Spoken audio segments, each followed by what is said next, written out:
Motive ലാസിൻ്റെ മറ്റൊരു എപ്പിസോഡിലേക്ക് എൻ്റെ പ്രിയപ്പെട്ട കുട്ടികൾക്ക് സ്വാഗതം. നമ്മൾ +1 കെമിസ്ട്രിയുടെ 6th ചാപ്റ്ററിൻ്റെ 2nd എപ്പിസോഡിലാണ് ഉള്ളത്. ആദ്യത്തെ എപ്പിസോഡിൽ നമ്മൾ ഡിസ്കസ് ചെയ്തത് തെർമോഡൈനാമിക് ടേംസിനെ കുറിച്ചിട്ടാണ്, ബേസിക് ആയിട്ടുള്ള കാര്യങ്ങളാണ് അല്ലെ. എന്താണ് സിസ്റ്റം, എന്താണ് സറൗണ്ടിങ്സ്, എന്താണ് എക്സ്റ്റെൻസീവ് പ്രോപ്പർട്ടി, എന്താണ് intensive property, different types of process, ഇതൊക്കെയാണ് നമ്മൾ ഡിസ്കസ് ചെയ്തത്. അവിടെ നമ്മൾ ഡിസ്കസ് ചെയ്ത കൂട്ടത്തിൽ ഒരു പ്രോപ്പർട്ടി നമ്മൾ ജസ്റ്റ് ഒന്ന് മെൻഷൻ ചെയ്ത് പോയിരുന്നു.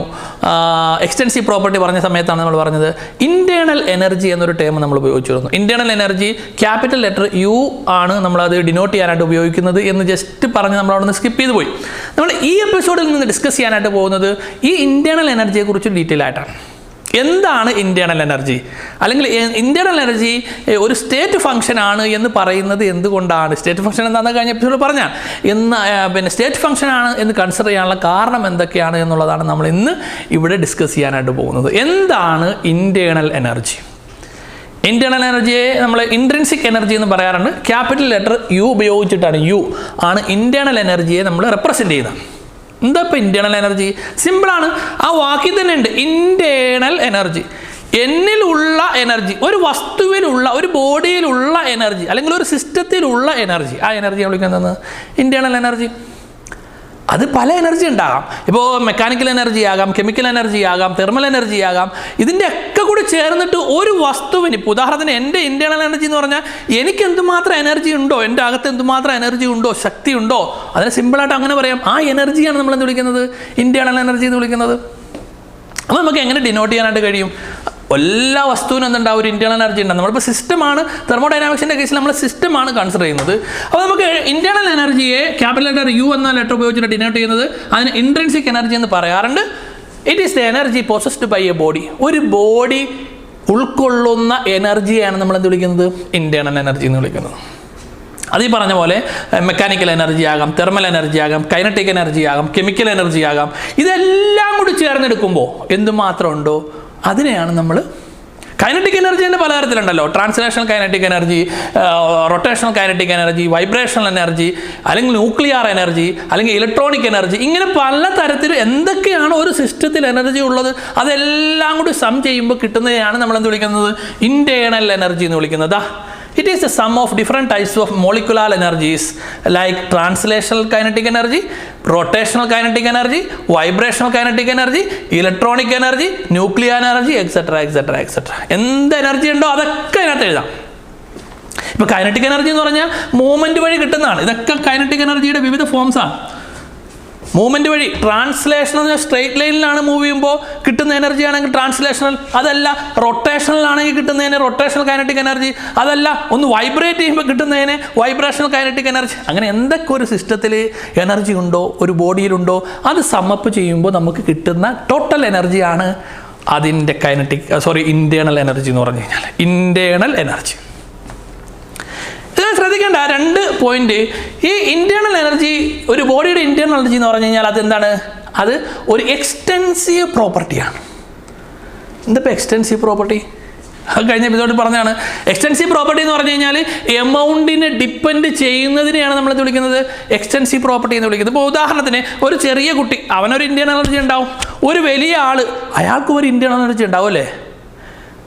എമൗണ്ട് മാറുന്നതനുസരിച്ച്, സൈസ് മാറുന്നതനുസരിച്ച് എന്ത് പറ്റി? ഇൻറ്റേർണൽ എനർജിയിൽ വ്യത്യാസം വരൂലേ, ശക്തിയിൽ വ്യത്യാസം വരൂലേ? സിമ്പിളായിട്ട് ആലോചിച്ച് കഴിഞ്ഞാൽ ശക്തിയിൽ വ്യത്യാസം വരൂലേ? ഒരു ചെറിയ കുട്ടിയുടെ ശക്തി ആയിരിക്കില്ലല്ലോ ഒരു വലിയ ആളുടെ ശക്തി എന്ന് പറഞ്ഞു കഴിഞ്ഞാൽ, എനർജി എന്ന് പറഞ്ഞു കഴിഞ്ഞാൽ. അപ്പോൾ എമൗണ്ട് മാറുമ്പോൾ വ്യത്യാസം വരുന്നതിനെയാണ് നമ്മൾ എന്ത് വിളിക്കുന്നത്? Extensive property. അല്ലാത്തതിന് നമ്മൾ ഇൻറ്റൻസീവ് പ്രോപ്പർട്ടി എന്ന് വിളിക്കും. ഇൻറ്റേർണൽ എനർജി, അകത്തുള്ള ശക്തി, അല്ലെങ്കിൽ ഒരു ബോഡി അല്ലെങ്കിൽ ഒരു സിസ്റ്റത്തിനകത്തുള്ള ശക്തി, ടോട്ടൽ എനർജി എന്ന് പറഞ്ഞാൽ അതൊരു എക്സ്റ്റെൻസീവ് പ്രോപ്പർട്ടിയാണ്. എമൗണ്ട് മാറുന്നതനുസരിച്ചിട്ട് വ്യത്യാസപ്പെടും. പിന്നെ പറഞ്ഞ എന്താണ്? It's A state function. എന്താ സ്റ്റേറ്റ് ഫംഗ്ഷൻ എന്ന് നമ്മൾ പറഞ്ഞു അല്ലേ? ഫംഗ്ഷൻ അല്ലെങ്കിൽ പ്രോപ്പർട്ടി ഇനിഷ്യൽ സ്റ്റേറ്റിനെയും ഫൈനൽ സ്റ്റേറ്റിനെയും മാത്രം ഡിപ്പെൻഡ് ചെയ്യുന്ന, അത് എങ്ങനെ വന്നു എന്നോ എങ്ങനെ പോയി എന്നുള്ളതല്ല, ആദ്യം എത്ര ഉണ്ടായിരുന്നു അവസാനം എത്ര ഉണ്ടായിരുന്നു അതിനെ മാത്രം ഡിപ്പെൻഡ് ചെയ്യുന്ന ഫംഗ്ഷനെയാണ് നമ്മൾ എന്ത് വിളിക്കുന്നത്? സ്റ്റേറ്റ് ഫംഗ്ഷൻ എന്ന് വിളിക്കുന്നത്. State function. ഇൻറ്റേർണൽ എനർജി എന്താണ്? ഒരു സ്റ്റേറ്റ് ഫംഗ്ഷനാണ്. ഇൻറ്റേർണൽ എനർജി ഇപ്പം എത്ര ഉണ്ടായി, പിന്നെ കുറേ കഴിഞ്ഞിട്ട് എത്ര ഉണ്ടായി, ഇത് മാത്രമേ നമ്മൾ കൺസിഡർ ചെയ്യുള്ളൂ. അല്ലാതെ അത് എങ്ങനെ കൂടി എങ്ങനെ കുറഞ്ഞു, കൂടിയോ കുറഞ്ഞോ, പിന്നെ മുകളിൽ താഴേക്ക് പോയോ, താഴോട്ട് പിന്നെ വീണ്ടും കൂടുകയാണോ ചെയ്തത്, ഇതൊന്നും എന്തല്ല. നമ്മൾ ടെമ്പറേച്ചറിൻ്റെ എക്സാമ്പിളാണെന്ന് പറഞ്ഞിരുന്നു. ഇപ്പോൾ 270 കെൽവിൻ ടെമ്പറേച്ചർ, 370 കെൽവിൻ ടെമ്പറേച്ചർ. ഈ ടെമ്പറേച്ചർ 270 എങ്ങനെ വരാം? 370 പതുക്കെ ഇങ്ങനെ ഗ്രാജുവലി ഇൻക്രീസ് ചെയ്തിട്ട് 370 വരാം അല്ലേ? വരാൻ പറ്റൂലേ? അല്ലെങ്കിൽ എന്ത് ചെയ്യാം? ഈ 270 250 താന്ന്, പിന്നെ 270 ആയി, പിന്നെ 200 താന്ന്, പിന്നെ വീണ്ടും 290 എന്നിട്ട് 370 പോകാമല്ലോ. അപ്പം എങ്ങനെ കൂടി കുറഞ്ഞു എന്നുള്ളതല്ല, ഇനിഷ്യൽ സ്റ്റേറ്റിൽ എന്തുണ്ടായിരുന്നു, ഫൈനൽ സ്റ്റേറ്റിൽ എന്തുണ്ടായിരുന്നു, അങ്ങനെ ഡിപ്പെൻഡ് ചെയ്യുന്ന പ്രോപ്പർട്ടികളെയാണ് നമ്മൾ എന്ത് വിളിക്കുന്നത്? സ്റ്റേറ്റ് ഫംഗ്ഷൻ എന്ന് വിളിക്കുന്നത്. ഇൻറ്റേർണൽ എനർജി എന്താണ്? ഒരു സ്റ്റേറ്റ് ഫംഗ്ഷനാണ് എന്ന് പറഞ്ഞു കഴിഞ്ഞാൽ നമ്മുടെ എനർജി, ഉദാഹരണത്തിന് എനിക്ക് നല്ല ഒരു നല്ല ശക്തിയുള്ള സമയമാണെന്ന് വിചാരിക്കുക. എൻ്റെ എനർജി ഇപ്പോൾ ഇങ്ങനെയാണ്. ഒരു 2 മാസം കഴിഞ്ഞ് ഞാൻ ചിലപ്പോൾ എൻ്റെ എനർജി ഒന്നുകൂടി കൂടിയിട്ടുണ്ടാവും. ഞാൻ ചിലപ്പോൾ ജിമ്മിൽ പോയിട്ടുണ്ടാവും, ഒരുപാട് ആഹാരം കഴിച്ചിട്ടുണ്ടാവും, അതിനിടയ്ക്ക് എനിക്ക് അസുഖം വന്നിട്ട് എൻ്റെ എനർജി കുറഞ്ഞിട്ടുണ്ടാവും, പിന്നെ വീണ്ടും എനർജി കൂടിയിട്ടുണ്ടാവും, പിന്നെ വീണ്ടും 2 ആഴ്ച ഹോസ്പിറ്റലൈസ് ചെയ്തിട്ട് എൻ്റെ എനർജി വീണ്ടും വീക്കായിട്ടുണ്ടാവും. പക്ഷേ ഇന്ന് എത്രയുണ്ടോ, 2 മാസം കഴിഞ്ഞ് എത്രയുണ്ടോ അതേ മെഷർ ചെയ്യുള്ളൂ. അപ്പോൾ അളക്കുമ്പോഴത്തേക്കും ഇന്ന് എത്ര ഉണ്ടായിരുന്നോ അന്ന് എത്രയുണ്ടോ, ഈ വഴിയൊന്നും അളക്കില്ല. അങ്ങനെയാണ് എങ്കിൽ ആ എനർജി, അതായത് ആ പ്രോപ്പർട്ടിയെ നമ്മൾ എന്ത് വിളിക്കും? അത് ഇന്റേണൽ എനർജിയാണ്. ആ ഇന്റേണൽ എനർജിയെ നമ്മൾ എന്ത് വിളിക്കും? സ്റ്റേറ്റ് ഫംഗ്ഷൻ എന്ന് വിളിക്കും. സ്റ്റേറ്റ് ഫംഗ്ഷൻ എങ്ങനെ വന്നു എന്നുള്ളതല്ല, അതിനെ വിളിക്കുന്ന പേരാണ് state function. Okay, state function ഇതുണ്ടോ, സ്റ്റേറ്റ് ഫംഗ്ഷൻ ആണെന്ന് പറയാൻ കാരണവും പിന്നെ ഇന്റേണൽ എനർജി, ഈ എനർജി എന്ത് ചെയ്യാം? ഇന്റേണൽ എനർജി ഒരു ബോഡിയുടെ, ഒരു സിസ്റ്റത്തിൻ്റെ ഇന്റേണൽ എനർജിയിൽ വ്യത്യാസം വരാം. അത് കൂടാം കുറയാം. ഞാൻ ഈ പറഞ്ഞ പോലെ ഇത് നോർമലായ ഒരാളാണ്, ഇയാൾക്ക് കുറച്ച് എനർജി നമ്മൾ കൊടുത്തു കഴിഞ്ഞാൽ അയാളുടെ എനർജി കൂടും. അയാൾ കുറച്ച് എനർജി 2 ആപ്പിൾ കഴിച്ചപ്പോൾ അയാളുടെ ശക്തി കൂടി. ഇയാളുടെ ഈ സിസ്റ്റത്തിൽ നിന്ന്, ഈ ബോഡിയിൽ നിന്ന് എനർജി നഷ്ടപ്പെട്ട് കഴിഞ്ഞാലോ എനർജി പോയി, ക്ഷീണിതനായി. അപ്പോൾ ഒരു ബോഡിയുടെ ഇന്റേണൽ എനർജി, ഒരു സിസ്റ്റത്തിൻ്റെ ഇന്റേണൽ എനർജി കൂടാം കുറയാം, കൂടുകയും ചെയ്യാം, അതുപോലെ തന്നെ എന്ത് ചെയ്യാം? കുറയുകയും ചെയ്യാം. നമ്മൾ ഈ ഇന്റേണൽ എനർജി എപ്പോഴും മനസ്സിലാക്കേണ്ട ഒരു കാര്യം, നമുക്ക് അതൊരു അബ്സല്യൂട്ട് വാല്യൂ അല്ല, അത് കറക്റ്റ് അളന്നെടുക്കാൻ കഴിയില്ല. എന്തുമാത്രം വ്യത്യാസമുണ്ട് എന്ന് മാത്രമേ നമുക്ക് കണ്ടുപിടിക്കാനായിട്ട് കഴിയുള്ളൂ. അതായത് ഡെൽറ്റ യുയെ കണ്ടുപിടിക്കാൻ കഴിയുള്ളൂ. ചേഞ്ച് ഇൻ ഇന്റേണൽ എനർജി എത്രയാണ് എന്ന് കാൽക്കുലേറ്റ് ചെയ്യാനേ കഴിയുള്ളൂ. ഒരു ബോഡിയുടെ, ഒരു സിസ്റ്റത്തിൻ്റെ അബ്സല്യൂട്ട് ഇന്റേണൽ എനർജി വാല്യൂ നമുക്ക് കണ്ടുപിടിക്കാൻ കഴിയില്ല. എന്തുമാത്രം വ്യത്യാസം ഉണ്ടായി, ഇത്ര സമയം തൊട്ട് ഇത്ര വരെ, ഇത്ര നാളോട്ട് ഇത്ര നാൾ വരെ, പ്രോസസ്സിൻ്റെ സ്റ്റാർട്ടിങ്, ഫൈനൽ, ഇനിഷ്യൽ, ഫൈനൽ, ആ ഡിഫറൻസ് നമുക്ക് കണ്ടുപിടിക്കാം. അതായത് ഡെൽറ്റ യു കണ്ടുപിടിക്കാം. കാരണം ഇന്റേണൽ എനർജി എന്തല്ല, ഒരു അബ്സല്യൂട്ട് വാല്യൂ തരുന്ന പ്രോപ്പർട്ടി അല്ല. നമുക്ക് എന്ത് കണ്ടുപിടിക്കാം? U2 - U1. അതാ U2 - U1. U1 എന്ന് പറഞ്ഞാൽ ആദ്യം എത്ര ഇന്റേണൽ എനർജി ഉണ്ടാവുന്നു, പിന്നെ എത്ര ഇന്റേണൽ എനർജി ഉണ്ടാവുന്നു, ഇനിഷ്യൽ, ഫൈനൽ. അപ്പോൾ ഫൈനൽ മൈനസ് ഇനിഷ്യൽ ആണല്ലോ. നമ്മൾ ഡിഫറൻസ് കണ്ടുപിടിക്കുന്നത് എങ്ങനെയാണ്? ആദ്യമുണ്ട്, അവസാനമുണ്ട്. അവസാനത്തിൽ നിന്ന് ആദ്യം കുറക്കുമ്പോഴാണ് നമുക്ക് എന്ത് കിട്ടുന്നത്? ഡിഫറൻസ് കിട്ടുന്നത്. അപ്പോൾ U2 - U1 അല്ലെങ്കിൽ U final minus U initial. U final minus U initial. ചില ടെക്സ്റ്റ് ബുക്കിനകത്ത് അങ്ങനെ ഉണ്ടാവും. U final minus U initial. Initial വെച്ചാൽ ആദ്യം എത്ര ഉണ്ടായിരുന്നു, അവസാനം എത്ര ഉണ്ടായിരുന്നു, ഫൈനൽ എത്ര ഉണ്ടായിരുന്നു. ആ ഡിഫറൻസ് ആയിരിക്കും നമ്മൾ കാണുന്നത്. U1 and U2 are the initial and final internal energies respectively. So delta U ആണ് നമുക്ക് കണ്ടുപിടിക്കാൻ കഴിയുന്നത്. ഡെൽറ്റ യു നമ്മൾ സാധാരണ ഡിനോട്ട് ചെയ്യുന്ന ഏത് യൂണിറ്റിലാണ്? കിലോ ജൂൾ പെർ മോളാണ്. എനർജി ആണല്ലോ, കിലോ ജൂൾ പെർ മോളാണ് ഇന്റേണൽ എനർജിയുടെ യൂണിറ്റ്. ഡെൽറ്റ യു ഇത് കണ്ടുപിടിക്കാനുള്ള അപ്പാരറ്റസ് ആണ് ബോംബ് കലോറിമീറ്റർ എന്നൊക്കെ പറഞ്ഞിട്ട്. ഇതതിൻ്റെ സ്കീമാറ്റിക് റെപ്രസെൻറ്റേഷൻ ആണ്. ശരിക്കും അപ്പാരറ്റസ് ഇത് ഇങ്ങനെയൊക്കെ ഇരിക്കുന്നത്. അതിനെക്കുറിച്ച് നമ്മൾ ഡീറ്റെയിൽ ആയിട്ട് പിന്നീട് പഠിക്കും. അത് കലോറിമീറ്റർ, ബോംബ് കലോറിമീറ്റർ ഉപയോഗപ്പെടുത്തിയിട്ടാണ് നമ്മൾ എന്ത് കണ്ടുപിടിക്കുന്നത്? ചേഞ്ച് ഇൻ ഇന്റേണൽ എനർജി കണ്ടുപിടിക്കുന്നത്. അതേ കണ്ടുപിടിക്കാൻ പറ്റുള്ളൂ. Change in internal energy, change delta U കണ്ടുപിടിക്കാനായിട്ട് നമ്മൾ ഉപയോഗിക്കുന്നു. ഇത്രയും ക്ലിയർ ആണല്ലോ അല്ലേ? ഇനി ഈ ഇന്റേണൽ എനർജി സാധാരണ നമുക്ക് 3 തരത്തിലാണ് ഒരു സിസ്റ്റത്തിൻ്റെ ഇന്റേണൽ എനർജി കൂട്ടാൻ കഴിയുന്നത്. കൂട്ടാനല്ല, ഡിഫറൻസ് വരുത്താനായിട്ട്, ചേഞ്ച് വരുത്താനായിട്ട് കഴിയുന്നത്. The internal energy of a system can change in mainly 3 ways. എങ്ങനെയൊക്കെയാണ്? ഒന്ന്, ബൈ ട്രാൻസ്ഫർ ഓഫ് ഹീറ്റ്. നമ്മൾ സിസ്റ്റം പുറത്ത് സറൗണ്ടിങ്സ് ഉണ്ട്, സറൗണ്ടിങ്സിൽ നിന്ന് സിസ്റ്റത്തിലേക്കോ, സിസ്റ്റത്തിൽ നിന്ന് സറൗണ്ടിങ്സിലേക്കോ ഹീറ്റിൻ്റെ ട്രാൻസ്ഫർ വഴി, ഹീറ്റ് ഡിനോട്ട് ചെയ്യുന്ന ലെറ്ററാണ് Q. ഈ സിമ്പിൾസ് കറക്റ്റായിട്ട് ഓർമ്മ വേണേ. നമ്മൾ ഇങ്ങനെ എക്സ്പ്ലെയിൻ ചെയ്ത് പോകുമ്പോഴത്തേക്ക് പിന്നീട് സിമ്പിൾസ് അല്ലേ ഉപയോഗിക്കുള്ളൂ. അപ്പോൾ Q എന്താണ്, എന്തിനാണ് ഡിനോട്ട് ചെയ്യുന്നത്? ഹീറ്റിനെയാണ്. അപ്പോൾ ഹീറ്റ് ട്രാൻസ്ഫർ, ഒരു സിസ്റ്റം, അതിന് ചുറ്റും സറൗണ്ടിങ്സ്, ഈ സിസ്റ്റത്തിൽ നിന്ന് സറൗണ്ടിങ്സിലേക്കോ, സറൗണ്ടിങ്സിൽ നിന്ന് സിസ്റ്റത്തിലേക്കോ ഹീറ്റിൻ്റെ ട്രാൻസ്ഫർ ഉണ്ടായാൽ ആ സിസ്റ്റത്തിൻ്റെ ബോഡിയുടെ ഇന്റേണൽ എനർജിയിൽ വ്യത്യാസം വരാം. ഇന്റേണൽ എനർജി വ്യത്യാസം വരുത്താനുള്ള ഒരു വഴിയാണ് ഹീറ്റിൻ്റെ ട്രാൻസ്ഫർ. എങ്ങോട്ട്? ഇവിടെ നിന്ന് അങ്ങട അല്ലെങ്കിൽ അവിടെ നിന്ന് ഇങ്ങട. രണ്ടാമതാണ് ബൈ ഡൂയിങ് വർക്ക്. ഈ സിസ്റ്റത്തിന്മേൽ ജോലി വർക്ക് ചെയ്താലോ, ഈ സിസ്റ്റം വർക്ക് ചെയ്താലോ എന്ത് പറ്റും? ഇന്റേണൽ എനർജി കൂടുകയോ കുറയുകയോ ചെയ്യാം ബൈ ഡൂയിങ് വർക്ക്. ഇപ്പോൾ എനിക്ക് നല്ല എനർജി ഉണ്ട്, ഞാൻ നല്ല കുറച്ച് ഒരു തൂമ്പ് എടുത്തിട്ട് ഈ പറമ്പ് മൊത്തം അങ്ങോട്ട് കിളക്കണമെങ്കിലോ, വർക്ക് ചെയ്യണേ ഞാൻ, എൻ്റെ എനർജി എന്ത് സംഭവിക്കും? കുറയും അല്ലേ? കുറയൂലേ? അതിന് അപ്പോൾ എൻ്റെ ഇന്റേണൽ എനർജി, ഒരു ബോഡിയുടെ ഒരു സിസ്റ്റത്തിൻ്റെ ഇന്റേണൽ എനർജി വർക്കുമായി റിലേറ്റഡ് ആണ്. എങ്ങനെ റിലേറ്റഡ് ആണ്? ബൈ ഡൂയിങ് വർക്ക് എന്ത് സംഭവിക്കാം? ഇന്റേണൽ എനർജി കൂടാം കുറയാം. നമ്മൾ ഡിസ്കസ് ചെയ്യും എങ്ങനെയാണ് കൂടുന്നത് എങ്ങനെയാണ് കുറയുന്നത് എന്നുള്ളത്. മൂന്നാമത്തതാണ് matter enters or leaves the system. നമ്മൾ പറഞ്ഞു ഇന്റേണൽ എനർജി എന്തുമായിട്ട് റിലേറ്റഡ് ആണ്? അതൊരു എക്സ്റ്റെൻസീവ് പ്രോപ്പർട്ടി ആണെന്ന് പറഞ്ഞു. ഈ സിസ്റ്റത്തിൽ നിന്ന് മാറ്റർ റിമൂവ് ചെയ്താലോ മാറ്റർ കൂട്ടിയാലോ എന്തൊരു വേരിയേഷൻ ഉണ്ടാവും ഇന്റേണൽ എനർജിയിൽ? കാരണം എന്താണ്? ഇന്റേണൽ എനർജി ഒരു എക്സ്റ്റെൻസീവ് പ്രോപ്പർട്ടിയാണ്. മാറ്ററിൻ്റെ എമൗണ്ടിനനുസരിച്ച് വ്യത്യാസം വരുന്നു. നേരത്തെ പറഞ്ഞു എക്സ്റ്റെൻസീവ് പ്രോപ്പർട്ടി എന്ന് പറഞ്ഞാൽ അതാണെന്ന്. അപ്പോൾ ഈ സിസ്റ്റത്തിലേക്ക് നമ്മൾ മാറ്റർ ഇട്ടാലോ ആ സിസ്റ്റത്തിലുള്ള മാറ്റർ കുറച്ച് മാറ്റിയാലോ എന്തൊരു വ്യത്യാസം വരും? ഇന്റേണൽ എനർജിയിൽ വ്യത്യാസം വരും. അപ്പോൾ ഈ 3 കാരണങ്ങളാണ് ഇന്റേണൽ എനർജിയെ ഡിപ്പെൻഡ് ചെയ്യുന്നത്, അതിൻ്റെ വേരിയേഷൻ ഉണ്ടാകുന്നത്. ഒന്ന് ഹീറ്റിൻ്റെ റോളാണ്, രണ്ടാമത്തെ വർക്കാണ്, മൂന്നാമത്തെ മാറ്ററാണ്. ഇതിനകത്ത് നമ്മൾ തെർമോഡൈനാമിക്സ് മെയിനായിട്ട് ഫോക്കസ് ചെയ്യുന്നത് ഈ 2 എണ്ണമാണ്, ഹീറ്റും വർക്കും. അതെങ്ങനെയാണ് ഇന്റേണൽ എനർജിയെ ഡിപ്പെൻഡ് ചെയ്യുന്നത്, അല്ലെങ്കിൽ ഇന്റേണൽ എനർജി ചേഞ്ചിന് എങ്ങനെയാണ് കാരണമാകുന്നത് എന്നുള്ളതാണ് നമ്മൾ മെയിനായിട്ട് ഫോക്കസ് ചെയ്യുന്നത്. 2 കാരണങ്ങൾ, ഹീറ്റ് ആൻഡ് വർക്ക്. ക്ലിയർ അല്ലേ? എങ്കിൽ നമുക്ക് അത് ഓരോന്നും ഡിസ്കസ് ചെയ്യാം. നമ്മൾ ഇന്റേണൽ എനർജിയിൽ ആദ്യം നമ്മൾ വർക്ക് എടുക്കുകയാണ്. വർക്ക് ഡിനോട്ട് ചെയ്യുന്നത് എങ്ങനെയാണ്? W എന്നുള്ള ലെറ്റർ ഉപയോഗിച്ചിട്ടാണ്. ഓക്കെ, ഞാനിവിടെ ഒരു ബീക്കർ എടുത്തു, അതൊരു സിസ്റ്റമാണ്. അതിനകത്ത് കുറച്ച് വാട്ടർ എടുത്തു. എന്നിട്ട് ആ ഒരു ഇൻസുലേറ്റഡ് അഡിയബാറ്റിക് സെല്ലിനകത്ത് നമ്മൾ വെച്ചു. അഡിയബാറ്റിക് കണ്ടീഷനാണ്. അഡിയബാറ്റിക് നമ്മൾ എന്താ, അഡിയബാറ്റിക് പ്രോസസ്സ് എന്താണെന്ന് നമ്മൾ കഴിഞ്ഞ എപ്പിസോഡിൽ പറഞ്ഞു അല്ലേ?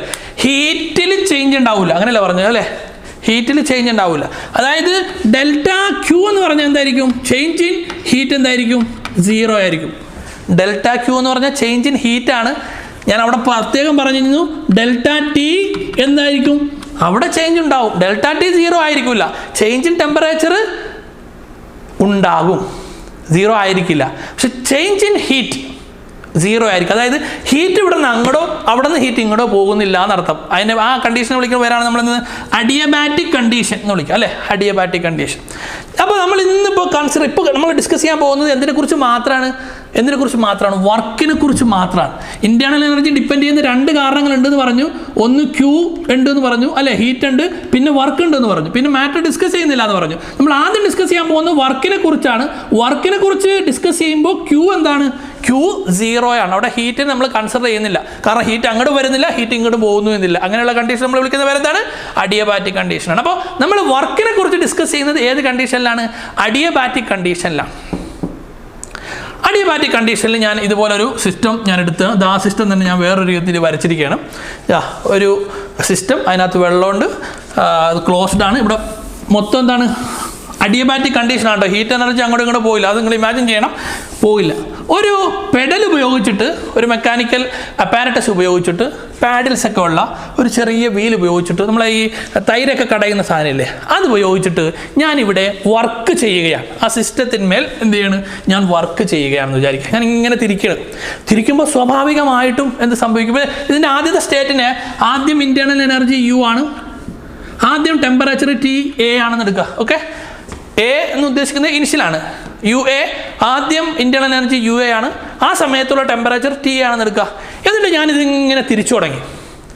ഇങ്ങനെ മെക്കാനിക്കൽ എനർജിയാണ് ഞാനിവിടെ അപ്ലൈ ചെയ്യുന്നത്. ഇങ്ങനെ മെക്കാനിക്കൽ എനർജി ഞാൻ അപ്ലൈ ചെയ്യുമ്പോഴത്തേക്കും അവിടെ ഞാനൊരു 1 കിലോ ജൂൾ ആ എനർജിക്ക് തുല്യമായ മെക്കാനിക്കൽ എനർജിയാണ് അപ്ലൈ ചെയ്യുന്നതെന്ന് വിചാരിക്കുക. അങ്ങനെ മെക്കാനിക്കൽ എനർജി അപ്ലൈ ചെയ്യുമ്പോഴത്തേക്ക് അവിടെ എന്ത് ചെയ്യും? അവിടെ കൈനറ്റിക് എനർജി കൂടും. കാരണം എന്താണ്? ഈ സിസ്റ്റത്തിലെ മോളിക്യൂൾസ് മൂവ് ചെയ്യുമ്പോഴത്തേക്കും കൂടും. എന്ത് സംഭവിക്കും? സ്വാഭാവികമായും മൂവ്മെന്റ് വഴി എന്തുണ്ടാവും? കൈനറ്റിക് എനർജി ഉണ്ടാവും. കൈനറ്റിക് എനർജി കൂടും. കൈനറ്റിക് എനർജി കൂടിയാൽ അവിടെ എന്ത് സംഭവിക്കും? ടെമ്പറേച്ചർ കൂടും. എന്ത് സംഭവിക്കും? ടെമ്പറേച്ചർ കൂടും. ശ്രദ്ധിക്കണേ, ഹീറ്റ് ഇവിടെ നിന്ന് അങ്ങോട്ടോ അവിടെ നിന്ന് ഇങ്ങോട്ടോ പോകുന്നില്ല.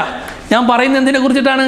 ടെമ്പറേച്ചറിനെ കുറിച്ചിട്ടാണ്. ഹീറ്റ് എന്ന് പറഞ്ഞു കഴിഞ്ഞാൽ ഫോം ഓഫ് എനർജിയാണ്. ടെമ്പറേച്ചർ എന്ന് പറഞ്ഞാൽ ഹോട്ട്നെസ്സിൻ്റെ കോൾഡ്നെസ്സിൻ്റെ മെഷർമെൻറ്റാണ്. ഇവിടെ ടെമ്പറേച്ചർ വ്യത്യാസം ഉണ്ടാവും. ടെമ്പറേച്ചർ കൂടും. കാരണം എന്താണ്? മോളിക്യൂൾസിൻ്റെ കൈനറ്റിക് എനർജി കൂടുന്നതനുസരിച്ച് ടെമ്പറേച്ചർ കൂടും. പക്ഷേ ഹീറ്റ് ഇവിടെ നിന്ന് അങ്ങോട്ടോ അവിടെ നിന്ന് ഇങ്ങോട്ടോ പോകുന്നില്ല. ടെമ്പറേച്ചർ കൂടുമ്പോഴത്തേക്കും സ്വാഭാവികമായും അവിടെ എന്തുണ്ടാവും? ടെമ്പറേച്ചർ കൂടും, അവർ എനർജി കൂടിയാണല്ലോ, ഇന്റേണൽ എനർജി കൂടും. അവിടെ ആദ്യം ഉണ്ടായിരുന്ന എനർജിയേക്കാൾ കുറച്ചുകൂടി കൂടുതൽ എനർജി കിട്ടി. കാരണം എന്താണ്? കൈനറ്റിക് എനർജി കൂടി, ടെമ്പറേച്ചർ കൂടി. ടെമ്പറേച്ചർ കൂടുമ്പോൾ ആ ടെമ്പറേച്ചറിനെ നമ്മൾ ഈ 1 കിലോ ജൂൾ വർക്ക് ചെയ്ത് കഴിയുമ്പോൾ ഉള്ള ടെമ്പറേച്ചറിനെ നമ്മൾ TB ആണ് ഡിനോട്ട് ചെയ്യുന്നതെങ്കിൽ TA എപ്പോഴും TB കൂടുതലായിരിക്കും, ടെമ്പറേച്ചർ കൂടുതലായിരിക്കും. കാരണം എന്താണ്? ഈ മെക്കാനിക്കൽ വർക്ക് നടന്നപ്പോൾ അവിടെ എന്താ കൂടിയത്? കൈനറ്റിക് എനർജിയാണ് കൂടിയത്. കൈനറ്റിക് എനർജി കൂടിയ സ്വാഭാവികമായി എന്ത് സംഭവിക്കും? അത് ടെമ്പറേച്ചർ ഇൻക്രീസ് ചെയ്യിക്കും. ആ ഇൻക്രീസ് ആണ് ശരിക്കും എന്തിന് ഇൻക്രീസ് ചെയ്യിക്കുന്നത്? ഇന്റേണൽ എനർജിയെ ഇൻക്രീസ് ചെയ്യിക്കുന്നത്. ഓക്കെ, അപ്പൊ ആദ്യം ഉണ്ടായിരുന്ന ഇന്റേണൽ എനർജി UA ആണ്, ആദ്യം ഉണ്ടായിരുന്ന ടെമ്പറേച്ചർ TA ആണ്. രണ്ടാമത്തെ അവസാനത്തെ ഈ 1 kilo joule energy mechanical work നടന്നതിന് ശേഷമുള്ള ഇന്റേണൽ എനർജി UB ആണ് എങ്കിൽ നമുക്ക് ചേഞ്ച് ഇൻ ഇന്റേണൽ എനർജി നമുക്ക് എങ്ങനെ കണ്ടുപിടിക്കാനായിട്ട് കഴിയും? Delta U = UB - UA. Change in temperature എങ്ങനെ കണ്ടുപിടിക്കാൻ പറ്റും? TB - TA. A എന്ന് പറഞ്ഞാൽ ഇനിഷ്യൽ സ്റ്റേറ്റ്, B എന്ന് പറഞ്ഞാൽ ഫൈനൽ സ്റ്റേറ്റ്. അപ്പോൾ final minus initial. Delta U എന്ന് പറഞ്ഞാൽ എന്ത് കിട്ടും? UB - UA എന്ന് കിട്ടും. അപ്പോൾ ഇവിടെ അപ്ലൈ ചെയ്ത വർക്ക് മൊത്തം എന്തിനു വേണ്ടി ഉപയോഗിച്ചു? നമ്മൾ ആ ഇന്റേണൽ എനർജി ഇൻക്രീസ് ചെയ്യാനായിട്ട് ഉപയോഗിച്ചു. അവിടെ ഹീറ്റിന് റോളില്ല. കാരണം നമ്മൾ ഉപയോഗിച്ച എന്ത് കണ്ടീഷനാണ്? അഡിയബാറ്റിക് കണ്ടീഷനാണ്. ഇതിൽ അഡിയബാറ്റിക് കണ്ടീഷൻ. ഇത് ക്ലിയർ ആണല്ലോ? ഞാനിവിടെ ഉപയോഗിച്ച എന്ത് വർക്കാണ്? മെക്കാനിക്കൽ വർക്കാണ്. സെയിം പ്രോസസ്സ് തന്നെയാണ് കേട്ടോ. അതേ വാട്ടർ, പിക്ചർ വരാണെന്നേ ഉള്ളൂ. അതേ വാട്ടർ, അതേ സിസ്റ്റം, അഡിയബാറ്റിക് സിസ്റ്റം. ഞാൻ ആ മെക്കാനിക്കൽ പാഡിലിന് പകരം, വീലിന് പകരം ഞാൻ അത് മാറ്റിയിട്ട് അവിടെ ഒരു കോയിൽ ഇട്ടു, ഇലക്ട്രിക്കൽ കോയിൽ. എന്നിട്ട് ഇലക്ട്രിക്കൽ വർക്കാണ് ഞാൻ കൊടുക്കുന്നതെന്ന് വിചാരിക്കാം. ഇലക്ട്രിക്കൽ വർക്ക് അതേ വർക്ക് തന്നെ, 1 കിലോ ജൂൾ എനർജിക്ക് തുല്യമായിട്ടുള്ള ഇലക്ട്രിക്കൽ വർക്ക്. നേരത്തെ കൊടുത്തത് എന്താണ്? മെക്കാനിക്കൽ വർക്കായിരുന്നു. ഇപ്പം ഞാൻ ജസ്റ്റ് ആ കോയിൽ അതിനകത്തേക്ക് ഇട്ടു, ഇലക്ട്രിക്കൽ എനർജി അപ്ലൈ ചെയ്തു. 1 കിലോ ജൂളിന് തുല്യമായുള്ള ഇലക്ട്രിക്കൽ എനർജി അപ്ലൈ ചെയ്യുമ്പോഴത്തേക്ക് സ്വാഭാവികമായും എന്ത് സംഭവിക്കും? ടെമ്പറേച്ചർ കൂടും അല്ലേ? വെള്ളം ചൂടാവൂലേ? കോയിൽ പിന്നെ അതിനകത്തേക്ക് ഇടുമ്പോഴത്തേക്ക് വെള്ളം ചൂടാകുന്ന കണ്ടിട്ടില്ലേ? വാട്ടർ ഹീറ്ററിനകത്തൊക്കെ സംഭവിക്കുന്നത് ടെമ്പറേച്ചർ കൂടും. ടെമ്പറേച്ചർ കൂടുമ്പോൾ എന്ത് കൂടും? കൈനറ്റിക് എനർജി കൂടും. സോ ഇന്റേണൽ എനർജി അവിടെയും എന്ത് ചെയ്യും? കൂടുന്നതായിട്ട് കാണാൻ കഴിയും. ആദ്യത്തെ ടെമ്പറേച്ചർ TA ആണെങ്കിൽ TB ആകും ഡെൽറ്റ. TB നമുക്ക് കണ്ടുപിടിക്കാനായിട്ട് കഴിയും. TB - TA. ഡെൽറ്റ U കണ്ടുപിടിക്കാൻ പറ്റും. UB - UA. സെയിം പ്രോസസ്സ്, രണ്ടും പ്രോസസ്സ് ഉപയോഗിച്ചതേ ഉള്ളൂ. എന്താണ്? സിസ്റ്റം ഒക്കെ സെയിം ആണ്, സിറ്റുവേഷൻ സെയിം ആണ്. അവിടെ ഒന്ന് മെക്കാനിക്കൽ പ്രോസസ്സ് നമ്മൾ ഉപയോഗിച്ചു, മെക്കാനിക്കൽ എനർജിയാണ് അപ്ലൈ ചെയ്തത്. രണ്ടാമത് നമ്മൾ ഇലക്ട്രിക്കൽ എനർജിയാണ് അപ്ലൈ ചെയ്തത്. അപ്പോൾ ആദ്യം ഉണ്ടായിരുന്ന UAയിൽ നിന്ന് UBയിലേക്ക് മാറി, ഇന്റേണൽ എനർജി ഇൻക്രീസ് ചെയ്തു. TAയിൽ നിന്ന് TBയിലേക്ക് ടെമ്പറേച്ചർ ഇൻക്രീസ് ചെയ്തു. രണ്ട് കേസിലും കിട്ടുന്ന ഈ ഡിഫറൻസ് ഡെൽറ്റ U ഉണ്ടല്ലോ, അത് സെയിം ആയിരുന്നു എന്ന് ജൂൾ എന്ന് പറഞ്ഞ സയൻറ്റിസ്റ്റ് എന്ത് ചെയ്തു? ഡിസ്കവർ ചെയ്തു എന്നുള്ളതാണ്. ഏത് മെത്തേഡ് ഉപയോഗിച്ചു എന്നുള്ളതല്ല, ഏത് മെത്തേഡ് ഉപയോഗിച്ചാലും delta U is same in both cases. That is why it is called state function.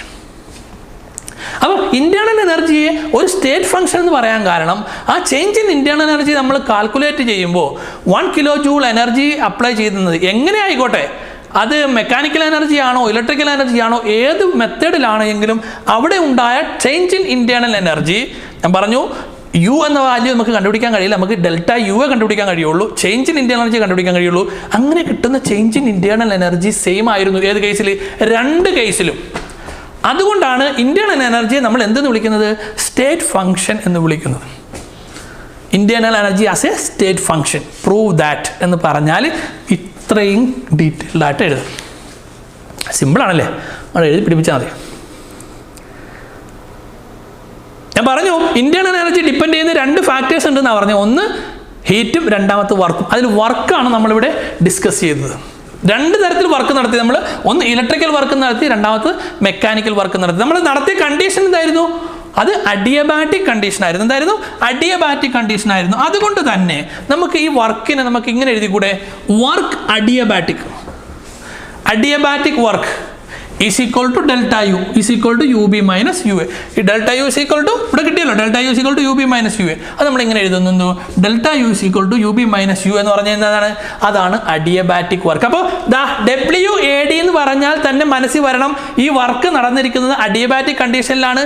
Adiabatic condition എന്ന് പറഞ്ഞാൽ അവിടെ ഹീറ്റിന് റോളില്ല, ക്യൂവിന് റോളില്ല. ഓക്കെ, ആ കൊടുത്ത വർക്ക് മൊത്തം എന്തിനു വേണ്ടി ഉപയോഗിച്ചു? ഇന്റേണൽ എനർജിയുടെ ചേഞ്ചിന് വേണ്ടി ഉപയോഗിച്ചു, അല്ലെങ്കിൽ ഇന്റേണൽ എനർജി കൂട്ടാനോ കുറക്കാനോ നമ്മൾ ഉപയോഗിച്ചു. ക്ലിയർ ആണല്ലോ? ഇനി വർക്ക് തന്നെ രണ്ട് തരത്തിൽ നടക്കാം. ഒന്ന്, ഒരു സിസ്റ്റത്തിന്മേൽ വർക്ക് നടക്കുക. ഇപ്പം നമ്മൾ എടുത്തല്ലോ, വെള്ളം എടുത്തു, ആ സിസ്റ്റത്തിന്മേലാണ് നമ്മൾ സ്റ്റിറിങ് നടത്തിയത്, അല്ലെങ്കിൽ സിസ്റ്റത്തിന്മേലാണ് ഇലക്ട്രിക്കൽ വർക്ക് നടന്നത്, അല്ലെങ്കിൽ സിസ്റ്റത്താൽ നമുക്ക് എന്ത് ചെയ്യാം? വർക്ക് നടക്കാം. അപ്പോൾ by the system, on the system, ഈ രണ്ട് ടേം മറന്നു പോരുത്.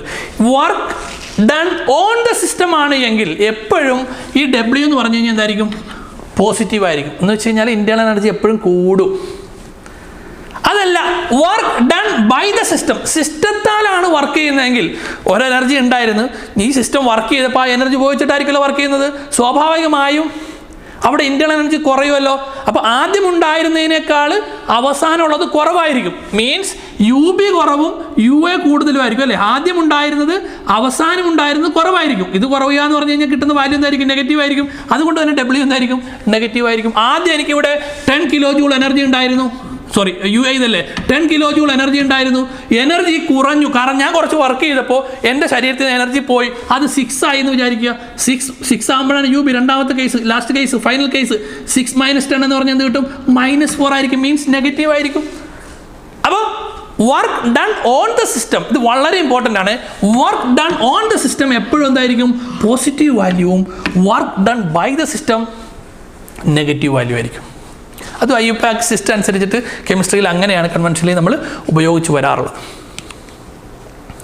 അത് കാര്യം മനസ്സിലായി. അപ്പോൾ സിമ്പിൾ. അപ്പോൾ ഉദാഹരണത്തിന് ഇതാ, എനിക്കൊരു എനർജി ഉണ്ടെന്ന് വിചാരിക്കുക. എനിക്ക് എനർജി ഉണ്ട്, എൻ്റെ ഇന്റേണൽ എനർജി ഇവിടെ ഒരു പർട്ടിക്കുലർ ഇന്റേണൽ എനർജി ഉണ്ട്. എൻ്റെ മേൽ ആരെങ്കിലും വർക്ക് നടത്തിയാൽ ഞാൻ എന്ത് ചെയ്യും? ഉടനെ എന്നെ ആൾക്കാർ വട്ടയിട്ടിട്ട് തല്ലിയാണെന്ന് വിചാരിക്കുക. അപ്പോൾ എൻ്റെ എനർജി കൂടും. കാരണം എന്താണ്? എനിക്കിതൊക്കെ പ്രതിരോധിക്കണമെങ്കിൽ, ബ്ലോക്ക് ചെയ്യണമെങ്കിൽ എൻ്റെ എനർജി അങ്ങോട്ട് കൂടും അല്ലേ? അപ്പോൾ എൻ്റെ മേൽ work done on the system ആണ് എങ്കിൽ എൻ്റെ ഇന്റേണൽ എനർജി കൂടും. അങ്ങനെ ആൾക്കാരൊന്നുമില്ല. ഞാൻ ഒരാളെ ഇടിക്കണം, വെറുതെ നിർത്തിയിട്ട് ഇടിക്കുന്നു വിചാരിക്കാം. എൻ്റെ എനർജി, ഞാൻ വർക്ക് ഡൺ ബൈ ദ സിസ്റ്റമാണ്, സിസ്റ്റത്താൽ വർക്ക് ചെയ്യാണ്. എൻ്റെ എനർജി കൂടുക കുറയുമോ? ഞാൻ വെറുതെ ഇടിച്ചുകൊണ്ടിരിക്കുകയാണ്, എൻ്റെ എനർജി കുറയും. അതാണ് ഇവിടെ കൊടുത്തിരിക്കുന്നത്. Work done by the system എന്തായിരിക്കും? നെഗറ്റീവ് ആയിരിക്കും. കാരണം എനർജി കുറയും. അങ്ങനെ ഓർത്താലും മതി. നമ്മുടെ സിസ്റ്റത്തെ കുറിച്ചിട്ടാണ് പറയുന്നത്. ഈ ചോദ്യം ചോദിക്കുമ്പോഴത്തേക്കും പൂര ഇടിയുടെ കാര്യം എഴുതിയിട്ട് കാര്യമില്ല. നമ്മൾ പറയേണ്ടതിനെ കുറിച്ചിട്ടാണ്, സിസ്റ്റത്തെ കുറിച്ചിട്ടാണ്. ക്ലിയർ ആണല്ലോ? ഇതാണ് ഞാൻ പറഞ്ഞു ഇന്റേണൽ എനർജിയുടെ രണ്ട് ഈ പിക്ചർ നോക്കിക്കഴിഞ്ഞാൽ നിങ്ങളുടെ ഈ പിക്ചർ നിങ്ങളുടെ മനസ്സിലേക്ക് വന്നാൽ മനസ്സിലാവും. നമ്മൾ വർക്ക് ഡൺ ഓൺ ദ സിസ്റ്റമാണിത്, വർക്ക് ഡൺ ബൈ ദ സിസ്റ്റമാണിത്. അത് ഓർത്തിരുന്നാൽ മതി. നമ്മൾ പറഞ്ഞു ഈ ഇന്റേണൽ എനർജിയെ ഇൻഫ്ലുവൻസ് ചെയ്യുന്ന, എഫക്ട് ചെയ്യുന്ന രണ്ട് ഫാക്ടേഴ്സാണ് Qയും Wയും. അതിൽ W ആണ് നമ്മൾ പറഞ്ഞത്. W അഡിയബാറ്റിക് അല്ലേ? വർക്ക് അഡിയബാറ്റിക് കണ്ടീഷനിലുള്ള വർക്ക് അവിടെ എന്തായിരുന്നു? Q 0 ആയിരുന്നു. ഓക്കെ, ഇനി നമ്മൾ ഈ വർക്കിനെ 0 ആക്കിയിട്ട് Qവിനെ കുറിച്ചിട്ടാണ് പറയാൻ പോകുന്നത്. Qവിലാണ് എങ്കിൽ വേരിയേഷൻ എങ്കിൽ by the transfer of heat. System എടുത്തു, നേരത്തെ ചെയ്ത പോലെ തന്നെ സിസ്റ്റം എടുത്തു, വെള്ളം എടുത്തു. ഇവിടെ ഈ വോൾസ് എന്താണ്? നോൺ അഡിയബാറ്റിക് വോൾസ് ആണ്. എന്ന് വെച്ചാൽ എന്താണ്? ഹീറ്റ് അങ്ങോട്ടും പോവും, ഹീറ്റ് ഇങ്ങോട്ടും വരും. പക്ഷെ ഇവിടെ നമ്മൾ എടുത്തിരിക്കുന്ന കണ്ടീഷൻ എന്താണ്? വർക്കില്ല കേട്ടോ, വർക്ക് 0 ആണ്. വർക്ക് നടക്കുന്നില്ല, ഹീറ്റ് അകത്തേക്ക് പോകുന്നുണ്ട് അല്ലെങ്കിൽ പുറത്തേക്ക് പോകുന്നുണ്ട്. അങ്ങനെയാണ് എങ്കിൽ ഈ ഇന്റേണൽ എനർജിയിൽ എന്തുമാത്രം വ്യത്യാസം ഉണ്ടാകുന്നു എന്നാണ് നമ്മൾ നോക്കാൻ പോകുന്നത്. ആദ്യം നമ്മൾ വർക്കിനെ കുറിച്ച് പറഞ്ഞ പോലെ തന്നെ ഇവിടെ നമ്മൾ ഹീറ്റിനെ കുറിച്ചിട്ടാണ് പറയാൻ പോകുന്നത്. ഓക്കെ, അപ്പോൾ ഞാൻ കണ്ടീഷൻ എടുത്തു. നോ വർക്ക് പറഞ്ഞു, വർക്ക് നടക്കുന്നില്ല. വോളിയം കോൺസ്റ്റൻ്റ് ആണ്, എടുത്ത സിസ്റ്റത്തിൻ്റെ വോളിയം കോൺസ്റ്റൻ്റ് ആണ്. സ്വാഭാവികമായും ഇവിടെ ഹീറ്റ്, നമ്മൾ ഈ സിസ്റ്റത്തിലേക്ക് ഹീറ്റ് കൊടുക്കുകയാണെങ്കിൽ, അതിൻ്റെ പിക്ചർ കാണിച്ചു തരാം ഞാൻ. ഈ സിസ്റ്റത്തിലേക്ക് എനർജി കൊടുക്കുകയാണെങ്കിൽ, സറൗണ്ടിങ്സിൽ നിന്ന് സിസ്റ്റത്തിലേക്ക് എനർജി കൊടുക്കുകയാണെങ്കിൽ ടെമ്പറേച്ചറിൽ വ്യത്യാസം ഉണ്ടാവുമല്ലോ അല്ലെ? ഹീറ്റാണ് നമ്മൾ കൊടുക്കുന്നത്. സ്വാഭാവികമായിട്ട് ഹോട്ട്നെസ് അല്ലെങ്കിൽ കോൾഡ്നെസ് സിസ്റ്റത്തിൻ്റെ എന്ത് ചെയ്യും? കൂടും. ടെമ്പറേച്ചർ അങ്ങോട്ട് കൊടുക്കുമ്പോഴത്തെ ഹീറ്റ് കൂടും. ആ ടെമ്പറേച്ചർ ഡിഫറൻസിനെയാണ് നമ്മൾ എന്തെന്ന് പറയുന്നത്? ഹീറ്റ് Q എന്ന് പറയുന്നത് അല്ലേ? ആ ടെമ്പറേച്ചർ ഡിഫറൻസിൻ്റെ ആ എമൗണ്ട് എന്തുമാത്രം എനർജി കൊടുക്കുന്നു അതിനാണ് ഹീറ്റ് എന്ന് പറയുന്നത് അല്ലേ? ആ ഹീറ്റ് നമ്മൾ Q എന്ന് ഡിനോട്ട് ചെയ്തു. അത് കണ്ടുപിടിക്കാൻ എന്ത് ചെയ്താൽ മതി? ചേഞ്ച് ഇൻ ടെമ്പറേച്ചർ എടുത്താൽ മതി. ΔT കാൽക്കുലേറ്റ് ചെയ്താൽ മതി. ആദ്യം എത്ര ഉണ്ടായിരുന്നു, പിന്നെ ഹീറ്റ് കൊടുത്തു കഴിഞ്ഞപ്പോൾ എത്ര ഉണ്ടായിരുന്നു? TB - TA. TB - TA എന്തിന് ഈക്വലാണ്? ΔUന് ഈക്വലാണ്. ഇവിടെ ടെമ്പറേച്ചർ ചേഞ്ച് എന്തുമാത്രം ഉണ്ടായോ അതിനനുസരിച്ച് എന്ത് ചെയ്യുന്നു ഇന്റേണൽ എനർജിയിൽ വ്യത്യാസം ഉണ്ടാകുന്നു. കാരണം എന്താണ്, ഈ എനർജി മൊത്തം എന്തിനു വേണ്ടി ഉപയോഗിക്കുന്നത്? ആ ഇന്റേണൽ എനർജി ഡിഫറൻസ് വരുത്താൻ വേണ്ടി ഉപയോഗിക്കുന്നത്, ഇൻക്രീസ് ചെയ്യുക ഡിക്രീസ് ചെയ്യാൻ വേണ്ടി ഉപയോഗിക്കുന്നത്. കാരണം എന്താണ്, വർക്കിന് ഉപയോഗിക്കുന്നില്ല, വർക്ക് കോൺസ്റ്റന്റ് ആണ് നമ്മൾ പറഞ്ഞു. വർക്ക് അവിടെ നടക്കുന്നില്ല, വേറെ ഒരു വർക്ക് നടക്കുന്നില്ല. By the system on the system ഒന്നും നടക്കുന്നില്ല, വർക്കില്ല, സീറോ ആണ്, വോളിയം സീറോ ആണ്. അപ്പോൾ ഹീറ്റ് കൊടുത്തു കഴിഞ്ഞാൽ ടെമ്പറേച്ചർ കൂടും, സ്വാഭാവികമായും ഇന്റേണൽ എനർജി കൂടും. ആ ഇന്റേണൽ എനർജിയുടെ ഡിഫറൻസിനെയാണ് നമ്മൾ എന്ത് വിളിക്കുന്നത്? ഡെൽറ്റ യു എന്ന് വിളിക്കുന്നത്. അപ്പോൾ ഡെൽറ്റ യു എന്ന് പറഞ്ഞാൽ എന്താ ശരിക്കും? അത് ക്യൂവിന് ഈക്വൽ ആണ്. ക്യൂ എന്ന് പറഞ്ഞാൽ എന്താണ്? ഹീറ്റ്. എന്തുമാത്രം ഹീറ്റാണോ കൊടുത്തത് അല്ലെങ്കിൽ എന്തുമാത്രം ഹീറ്റാണോ പോയത്. കൊടുക്കുകയാണ് എങ്കിൽ heat absorbed by the system, Q എന്തായിരിക്കും? പോസിറ്റീവ് ആയിരിക്കും. അബ്സോർബ്ഡ് ബൈ ദ സിസ്റ്റം എന്ന് വെച്ചാൽ സറൗണ്ടിങ്സിൽ നിന്ന് സിസ്റ്റത്തിലേക്ക് ക്യൂ എടുത്തു കഴിഞ്ഞാൽ, ഹീറ്റ് എടുത്തു കഴിഞ്ഞാൽ ക്യൂ പോസിറ്റീവ് ആയിരിക്കും. കാരണം എന്താണ്? ടെമ്പറേച്ചർ കൂടുകയായിരിക്കും ചെയ്യുന്നത്. അപ്പോൾ കൂടിയ ടെമ്പറേച്ചറിൽ നിന്ന് കുറഞ്ഞ ടെമ്പറേച്ചർ കുറച്ചാൽ എപ്പോഴും TB - T എന്തായിരിക്കും നമുക്ക് കിട്ടുന്നത്? പോസിറ്റീവ് ആയിരിക്കും കിട്ടുന്നത്. ടെമ്പറേച്ചർ കൂടിയല്ലേ, ഇനിഷ്യൽ കുറവും ഫൈനൽ കൂടുതലുമായിരിക്കും. അപ്പോൾ കൂടുതൽ കുറവിൽ മൈനസ് ചെയ്ത് കഴിഞ്ഞാൽ നമുക്ക് സ്വാഭാവികമായി എന്ത് കിട്ടുള്ളൂ? ഡെൽറ്റ T പോസിറ്റീവ് ആയിരിക്കും. ഡെൽറ്റ T പോസിറ്റീവ് ആകുമ്പോൾ ക്യൂ എന്തായിരിക്കും? പോസിറ്റീവ് ആയിരിക്കും. അപ്പോൾ Q absorbed by the system ആണ് എങ്കിൽ, സിസ്റ്റത്തിന്മേലാണെങ്കിൽ, സിസ്റ്റത്തിലേക്കാണ് എങ്കിൽ ക്യൂ എന്തായിരിക്കും? പോസിറ്റീവ് ആയിരിക്കും. അതല്ല, heat evolved by the system, സിസ്റ്റത്തിൽ നിന്ന് പുറത്തേക്കാണ് പോകുന്നതെങ്കിലോ ഇന്റേണൽ എനർജി കുറയുമല്ലോ അല്ലേ? അവിടെ ക്യൂ എന്തായിരിക്കും? ക്യൂ നെഗറ്റീവ് ആയിരിക്കും. കാരണം എന്താണ്? ടെമ്പറേച്ചർ കുറയും. ടെമ്പറേച്ചർ കുറയുമ്പോൾ TB എന്തായിരിക്കും? ചെറിയ വാല്യൂ ആയിരിക്കും, ഇത് വലിയ വാല്യൂ ആയിരിക്കും. വലുതിൽ നിന്ന് ചെറുത് കുറച്ച് കഴിഞ്ഞാൽ സ്വാഭാവികമായിട്ട് എന്ത് കിട്ടും? നമുക്ക് നെഗറ്റീവേ കിട്ടുള്ളൂ. അപ്പോൾ ക്യൂ എന്തായിരിക്കും? നെഗറ്റീവ് ആയിരിക്കും കിട്ടുന്നത്. ക്ലിയർ അല്ലേ? അപ്പോൾ രണ്ടാമത്തെ കേസ് നമ്മൾ പറയുന്നത് എന്തിനെ കുറിച്ചിട്ടാണ്? By the transfer of heat ആണ്. എന്താണ്? By the transfer of heat. Heat കൊടുക്കുക അല്ലെങ്കിൽ ഹീറ്റ് സിസ്റ്റത്തിലേക്ക് പോവുക, സറൗണ്ടിങ്ങിൽ നിന്ന് സിസ്റ്റത്തിലേക്കോ സിസ്റ്റത്തിൽ നിന്ന് സറൗണ്ടിങ്ങിലേക്കോ പോയി കഴിഞ്ഞാൽ അങ്ങടെ പോകുന്നതെങ്കിൽ ഹീറ്റിൻ്റെ വാല്യൂ എന്തായിരിക്കും? പോസിറ്റീവ് ആയിരിക്കും. പുറത്തേക്കാണ് പോകുന്നതെങ്കിൽ ഹീറ്റിൻ്റെ വാല്യൂ എന്തായിരിക്കും? നെഗറ്റീവ് ആയിരിക്കും. അതിനനുസരിച്ച് അതെന്തിന് ഈക്വലാണ്? അത് ചേഞ്ച് ഇൻ ഇന്റേണൽ എനർജിക്ക് ഈക്വൽ ആണ്. അപ്പോൾ നമുക്ക് അതെങ്ങനെ ബ്രീഫ് ചെയ്യാനായിട്ട് കഴിയുന്ന? Q is positive when heat is transferred from the surroundings to the system and the internal energy of the system increases, and Q is negative when heat is transferred from the system to the surroundings, resulting in decrease of the internal energy of the system. Q positive ആണ് എപ്പോൾ? സറൗണ്ടിങ്സിൽ നിന്ന് സിസ്റ്റത്തിലേക്ക് heat transfer നടക്കുമ്പോൾ internal energy increase ചെയ്യുന്നു. Q എന്തായിരിക്കും? Positive ആയിരിക്കും. സിസ്റ്റത്തിൽ നിന്ന് സറൗണ്ടിങ്സിലേക്ക് ഹീറ്റ് ട്രാൻസ്ഫർ നടക്കുമ്പോൾ ക്യൂ നെഗറ്റീവ് ആയിരിക്കും. സിസ്റ്റത്തിൻ്റെ ഇന്റേണൽ എനർജി എന്ത് ചെയ്യുന്നു? ഡിക്രീസ് ചെയ്യുന്നു. ക്ലിയർ ആണല്ലോ? അപ്പോൾ ഈ രണ്ട് കാര്യങ്ങളാണ് ഇന്റേണൽ എനർജി ഡിപ്പെൻഡ് ചെയ്യുന്ന എഫക്ട് ചെയ്യുന്ന രണ്ട് പ്രോപ്പർട്ടീസാണ് നമ്മൾ പറഞ്ഞത്. ഒന്ന് എന്താണ്? വർക്കാണ്, രണ്ട് ഹീറ്റാണ്. പാരാമീറ്റേഴ്സ് നമ്മൾ പറഞ്ഞത്. അപ്പോൾ വർക്കും ഹീറ്റും, വർക്ക് കോൺസ്റ്റന്റ് ആക്കിക്കൊണ്ട് ഹീറ്റ് എങ്ങനെയാണ് എഫക്ട് ചെയ്യുന്നത്, ഹീറ്റ് കോൺസ്റ്റന്റ് ആക്കിക്കൊണ്ട് വർക്ക് എങ്ങനെയാണ് എഫക്ട് ചെയ്തത്. അപ്പോൾ ഹീറ്റ് കോൺസ്റ്റന്റ് ആക്കിയിട്ട് നിർത്തുന്നതിന് നമ്മൾ അഡിയബാറ്റിക് സിറ്റുവേഷൻ എന്ന് പറയും, കണ്ടീഷൻ എന്ന് പറയും. മറ്റേ നമ്മൾ എന്ത് പറയും? നോൺ അഡിയബാറ്റിക് കണ്ടീഷനിലാണ് നമ്മൾ രണ്ട് പ്രോപ്പർട്ടീസും ആ രണ്ട് ഫീച്ചേഴ്സും നമ്മൾ എക്സ്പ്ലെയിൻ ചെയ്തത്. അതെങ്ങനെയാണ് ഇന്റേണൽ എനർജിയെ സ്വാധീനിക്കുന്നത് എന്ന് പറഞ്ഞത്. ഇനി സിസ്റ്റത്തിനകത്തേക്ക് നമ്മൾ ഹീറ്റ് കൊടുത്തു, സിസ്റ്റത്തിനകത്തേക്ക് വർക്ക് കൊടുത്തു, അല്ലെങ്കിൽ ഹീറ്റ് പുറത്തേക്ക് പോയി, അല്ലെങ്കിൽ വർക്ക് പുറത്തേക്ക് ചെയ്തു. ഇത് രണ്ടും സെപ്പറേറ്റാണ് പറഞ്ഞല്ലേ. ഇനി രണ്ടും കൂടി ഒരുമിച്ച് പറഞ്ഞാൽ എങ്ങനെയായിരിക്കും? നമുക്ക് എങ്ങനെ എഴുതാനായിട്ട് കഴിയും? Change by both work and heat. നമുക്ക് എങ്ങനെ എഴുതാൻ പറ്റും? ഇന്റേണൽ എനർജി ചേഞ്ച് എന്ന് പറഞ്ഞാൽ ക്യൂവും ഡബ്ല്യൂയും കൂടി ചേർത്തിട്ടാണ് അല്ലേ? ഡബ്ല്യു കോൺസ്റ്റന്റ് ആണെങ്കിൽ വർക്ക് ഇല്ലെങ്കിൽ ഡെൽറ്റ യു എന്തായിരുന്നു? ക്യൂ ആണ് നേരത്തെ പറഞ്ഞു നമ്മൾ. ക്യൂ 0 ആകുമ്പോൾ വർക്ക് എന്താണ്? അഡിയബാറ്റിക് വർക്ക് എന്താണ്? ഡെൽറ്റ യു ആണ്. അത് നമ്മൾ പറഞ്ഞു അല്ലേ. ഇത് രണ്ടും നടന്നാലോ രണ്ടിൻ്റെ കൂടി സം എടുക്കണം. അപ്പോൾ നമുക്ക് എന്ത് കിട്ടും? ക്യൂവും ഹീറ്റും വർക്കും കൂടി ആഡ് ചെയ്ത് കഴിഞ്ഞാൽ നമുക്ക് എന്ത് കിട്ടും? ചേഞ്ച് ഇൻ ഇന്റേണൽ എനർജി കിട്ടും. എന്ത് കിട്ടും? Change in internal energy. ഇവിടെ ക്യൂവും വർക്കും 0 ആണ് എങ്കിൽ ഡെൽറ്റ യു എന്തായിരിക്കും? 0 ആയിരിക്കും. അങ്ങനെയുള്ള കണ്ടീഷൻ നമ്മൾ വിളിക്കുന്നത് ഐസൊലേറ്റഡ് സിറ്റുവേഷൻ എന്നാണ്. പൂർണ്ണമായും ഒറ്റപ്പെട്ട ഐസൊലേഷൻ വാടക നമുക്കറിയാലോ.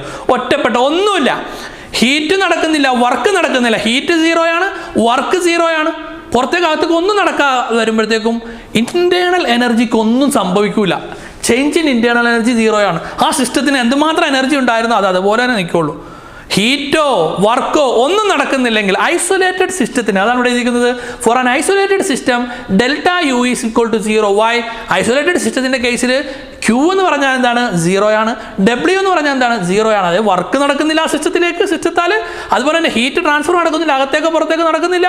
ക്യൂവും ഡബ്ല്യുവും 0 ആകുമ്പോൾ ഡെൽറ്റ യു എന്തായിട്ട് മാറും? ഡെൽറ്റ യു 0 ആയിട്ട് മാറും. അല്ലെങ്കിൽ നമുക്ക് പറയാൻ പറ്റും ആ സിസ്റ്റത്തിൻ്റെ എനർജി ചേഞ്ച് സംഭവിക്കുന്നില്ല, ഇൻറ്റേർണൽ എനർജിക്ക് ചേഞ്ച് സംഭവിക്കുന്നില്ല. Delta you will depend only on initial and final state. അതിനാണ് നമ്മൾ സ്റ്റേറ്റ് ഫംഗ്ഷൻ എന്ന് വിളിക്കുന്നത്. ചേഞ്ച് ഇൻ ഇൻറ്റേർണൽ എനർജി നമ്മൾ നേരത്തെ പറഞ്ഞു കഴിഞ്ഞിരുന്നു. ചേഞ്ച് ഇൻ ഇൻറ്റേർണൽ എനർജി രണ്ട് കേസിലും മെക്കാനിക്കൽ വർക്ക് ഉപയോഗിച്ചപ്പോഴും ഇലക്ട്രിക്കൽ വർക്ക് ഉപയോഗിച്ചപ്പോഴും രണ്ട് കേസിലും ഡെൽറ്റ യു എന്ന് പറഞ്ഞാൽ എന്തിനെ ഡിപ്പെൻഡ് ചെയ്യുന്നുള്ളൂ? ഇനിഷ്യൽ ആൻഡ് ഫൈനൽ സ്റ്റേറ്റിന് മാത്രമേ പറയുന്നു. അവിടെ നമ്മൾ പറഞ്ഞ് ഈ സ്റ്റേറ്റ് ഫംഗ്ഷൻ പറഞ്ഞപ്പോഴത്തേക്കും വേറെ കുറേ സ്റ്റേറ്റ് ഫംഗ്ഷൻസിനെ കുറിച്ച് പറഞ്ഞു ഓർക്കുന്നുണ്ടോ? പ്രഷർ, വോളിയം, ടെമ്പറേച്ചർ ഒക്കെ എന്താണ് സ്റ്റേറ്റ് ഫംഗ്ഷൻ. വോളിയം അപ്പോൾ സിമ്പിളായിട്ട് ഒരു ഉദാഹരണത്തിന് ഒരു ബക്കറ്റിൽ കുറച്ച് വെള്ളം എടുത്തിട്ട് നമ്മൾ മുറ്റത്ത് കൊണ്ട് വെച്ചിരിക്കുന്ന വെക്കാം. കുറച്ച് നമ്മൾ മാർക്ക് ചെയ്തു, ഒരു വര ഇട്ടിട്ടുണ്ടെന്ന് വിചാരിക്കുക. ഒരു 5 ദിവസം കഴിയുമ്പോഴത്തേക്കും നമ്മൾ വന്ന് നോക്കുമ്പോഴത്തേക്കും ആ വെള്ളം ചിലപ്പോൾ കൂടിയിട്ടുണ്ടാകാം. അത് നമ്മൾ മാർക്ക് ചെയ്തു. അത് ചിലപ്പോൾ എങ്ങനെയായിരിക്കും കൂടിയേക്കണത്? മഴ പെയ്തിട്ട് കൂടിയതാകാം. ഇപ്പോൾ ഉള്ളതിനേക്കാൾ ചിലപ്പോൾ ശരിക്കും കൂടിയിട്ടുണ്ടായിരുന്നു, പക്ഷേ കഴിഞ്ഞ 2 ദിവസം വെയിലുള്ളതുകൊണ്ട് കുറച്ച് വെള്ളം നിന്നിട്ടുണ്ടാവും, വറ്റിപ്പോയിട്ടുണ്ടാകാം. ഇപ്പം എത്രയുണ്ട്? ആദ്യത്തെ ദിവസം, 5ാമത്തെ ദിവസം. നമ്മളിപ്പോൾ എത്രയുണ്ട് എന്ന് നോക്കുന്നത് എങ്ങനെ? ഡിഫറൻസ് എങ്ങനെ നോക്കുന്നത്? ഇപ്പം എത്രയുണ്ട്, അന്ന് എത്ര ഉണ്ടായിരുന്നല്ലേ നോക്കുകയുള്ളൂ. വെള്ളം ആദ്യം കൂടിയോ പിന്നെ കുറയുകയാണോ ചെയ്തത്? പിന്നെ കുറഞ്ഞിട്ട് മഴ പെയ്ത് കൂടിയതാണോ? ആ വെള്ളം മഴ പെയ്തതാണോ അതല്ല ആരെങ്കിലും വന്ന് ഒഴിച്ചതാണോ? ഇതൊന്നും എന്തല്ല വിഷയമല്ല. ഇപ്പം എത്ര വെള്ളമുണ്ട്, ഇപ്പം എന്ത് വോളിയം ഉണ്ട്, അന്ന് എത്ര വോളിയം ഉണ്ടായിരുന്നു, ആ ഡിഫറൻസിനെയാണ് നമ്മൾ ഡെൽറ്റ വി എന്ന് പറയുന്നത് അല്ലേ. അതാണ് ആ പ്രോപ്പർട്ടി നമ്മൾ സ്റ്റേറ്റ് ഫംഗ്ഷൻ എന്ന് വിളിക്കാൻ കാരണം അതാണ്. അപ്പോൾ വോളിയം, ടെമ്പറേച്ചർ, പ്രഷർ, ഇൻറ്റേർണൽ എനർജിയൊക്കെ എന്താണ്? സ്റ്റേറ്റ് ഫംഗ്ഷനാണ്. അതെന്താ കാരണം? എന്താണ്? Depends only on initial and final States. അപ്പോൾ ഇത് ഒരു സ്റ്റേറ്റ് ഫംഗ്ഷൻ ആണ് എന്ന് പ്രൂവ് ചെയ്യുന്ന, ഇൻറ്റേർണൽ എനർജി ഒരു സ്റ്റേറ്റ് ഫംഗ്ഷൻ ആണെന്ന് പ്രൂവ് ചെയ്യുന്ന സ്റ്റെപ്സാണ് നമ്മളിവിടെ ഡിസ്കസ് ചെയ്യുന്നത്. നമ്മൾ പഠിച്ച കാര്യം ഒന്നുകൂടി എഴുതുന്നു ഞാനിവിടെ. Delta U is equal to Q plus W. ഇതാണ് ശരിക്കും ഫസ്റ്റ് ലോ ഓഫ് തെർമോഡൈനാമിക്സ് എന്ന് പറഞ്ഞു കഴിഞ്ഞാൽ. എന്താണ് first law of thermodynamics? Change in internal energy is the sum of heat and work. അത് ശരിക്കും എന്താണത്? അത് ശരിക്കും ഫസ്റ്റ് ലോ ഓഫ് തെർമോഡൈനാമിക്സിൻ്റെ ഒരു മാത്തമാറ്റിക്കൽ എക്സ്പ്രഷനായിട്ട് നമുക്ക് കാണാനായിട്ട് കഴിയും. The energy of an isolated system is constant. നേരത്തെ പറഞ്ഞല്ലോ, energy of an isolated system, work നടക്കുന്നില്ല, ഹീറ്റ് നടക്കുന്നില്ല. ഐസൊലേറ്റഡ് സിസ്റ്റത്തിൻ്റെ എനർജി എന്താണ്? അത് കോൺസ്റ്റൻ്റ് ആണ്, ഫിക്സ്ഡ് ആണ്, ചേഞ്ച് ഇല്ല. ഡെൽറ്റ യു 0 ആണ്. നേരത്തെ പറഞ്ഞല്ലോ ഡെൽറ്റ യു 0 ആണ്, ചേഞ്ച് ഇല്ല. അല്ലെങ്കിൽ എന്ത് പറയും? കോൺസ്റ്റൻ്റ് ആണ് എന്ന് പറയും. അല്ലെങ്കിൽ പിന്നെ നമ്മൾ കുറച്ചുകൂടി ചെറിയ ക്ലാസ്സിൽ പഠിച്ച ഒരു ലോയുമായി കണക്ട് ചെയ്ത് പറയുന്നത് നമുക്ക് പറയാൻ കഴിയും. Law of conservation of energy നമ്മൾ പറഞ്ഞാണ്. Energy can neither be created nor be destroyed. നിങ്ങൾ വേറെ പഠിച്ചിട്ടുള്ളതാണ്. എനർജി ഉണ്ടാക്കാനോ നശിപ്പിക്കാനോ ഒന്നും പറ്റില്ല. നമുക്ക് എന്ത് പറ്റുള്ളൂ? ഒരു ഫോമിൽ നിന്ന് വേറൊരു ഫോമിലേക്ക് മാറ്റാനേ കഴിയുള്ളൂ. ഒരു ഫോമിൽ നിന്ന്. കാരണം ഈ ഇൻറ്റേർണൽ എനർജി എന്ന് പറഞ്ഞു കഴിഞ്ഞാൽ നമുക്ക് ഇൻറ്റേർണൽ എനർജി ചേഞ്ച് വരുന്നില്ല, പുതുത് ഉണ്ടാകുന്നില്ല. എപ്പോൾ? വേറൊരു എനർജിയുടെ ഫോം കൊടുക്കാതെ അല്ലെങ്കിൽ നഷ്ടപ്പെടാതെ അവിടെ ചേഞ്ച് വരുന്നില്ല. ഡെൽറ്റ യു 0 ആയിരിക്കും. എപ്പോൾ? വർക്കും ഇല്ല, ഹീറ്റും ഇല്ല, ഒരു എനർജി ഇല്ലെങ്കിൽ ഒന്നും സംഭവിക്കില്ല അവിടെ. കാരണം എന്താണ്? പുതിയതായിട്ട് നമുക്ക് എനർജി ക്രിയേറ്റ് ചെയ്യാനോ നശിപ്പിക്കാനോ കഴിയില്ല. ഇൻറ്റേർണൽ എനർജി കൂടുകയോ കുറയുകയോ ചെയ്യണമെങ്കിൽ അവിടെ എന്തുണ്ടാകണം? എനർജി ഉണ്ടാകണമല്ലോ. അല്ലെങ്കിൽ എനർജി കുറയാന്ന് വെച്ചാൽ എനർജി നശിക്കണമല്ലോ. Can neither be created nor be destroyed ആണ്. പുതുത് ഉണ്ടാക്കാനോ നശിപ്പിക്കാനോ പറ്റില്ല വെറുതെ നിന്നുകൊണ്ട്. അവിടെ എന്ത് വേണം? എങ്ങനെ?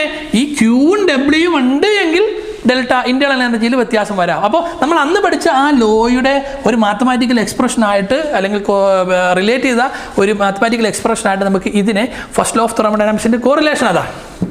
ഫസ്റ്റ് ലോ ഓഫ് തെർമോഡൈനാമിക്സിൻ്റെ ഒരു മാത്തമാറ്റിക്കൽ എക്സ്പ്രഷനാണ് delta U is equal to Q plus W. Internal energy change വേണമെങ്കിൽ ഇവിടെ എന്തെങ്കിലുമൊക്കെ വേണം. ഹീറ്റ് എനർജിയോ എന്തെങ്കിലും കൊടുക്കുകയോ വാങ്ങുകയോ ഒക്കെ ചെയ്യണം. വർക്ക്, അത് ഫോം ഓഫ് എനർജി, അത് കൊടുക്കുകയോ വാങ്ങുകയോ ഒക്കെ ചെയ്യുമ്പോഴാണ് എന്തുണ്ടാവുള്ളൂ? എനർജിയുടെ ചേഞ്ച് ഉണ്ടാവുള്ളൂ. അല്ലാതെ ഒരു സുപ്രഭാതത്തിൽ വെറുതെ എനർജി കൂടുകയോ കുറയുകയോ ഒന്നും ചെയ്യില്ല എന്നുള്ള ബേസിക് ലോയുടെ ബേസിലാണ് നമ്മളിത് ഇവിടെ എക്സ്പ്ലെയിൻ ചെയ്യുന്നത്. Internal energy as A state function എന്നുള്ളത് ക്ലിയർ ആണോ? സിമ്പിളൊരു പോയിൻ്റാണ്, ഞാൻ ഡീറ്റെയിൽ ആയിട്ട് പറഞ്ഞു എന്നേ ഉള്ളൂ. ഇനി നമ്മൾക്ക് പറയാനുള്ളത് ഇൻറ്റേർണൽ എനർജിയുടെ അല്ലെങ്കിൽ ഫസ്റ്റ് ലോ ഓഫ് തെർമോഡൈനാമിക്സിൻ്റെ ഒരു ആപ്ലിക്കേഷൻ ലെവലിൽ 2 പോയിന്റ് കൂടിയാണ് ഡിസ്കസ് ചെയ്യാനുള്ളത്. അത് നമ്മൾ അടുത്ത എപ്പിസോഡിൽ, അത് മനസ്സിലാവണമെങ്കിൽ അടുത്ത എപ്പിസോഡ് മനസ്സിലാവണമെങ്കിൽ ഇത് ക്ലിയർ ആയിരിക്കണം. ഒന്നുകൂടി കേട്ട് നോക്കുക, ക്ലിയർ ആയിട്ട് ആ കൺസെപ്റ്റ് മനസ്സിലാക്കാം. ക്ലിയർ ആണല്ലോ? സോ ബാക്കിയുള്ള ടോപ്പിക്കുകളുമായി നമ്മൾ അടുത്ത എപ്പിസോഡിൽ കാണും. അതുവരെ ഗുഡ് ബൈ.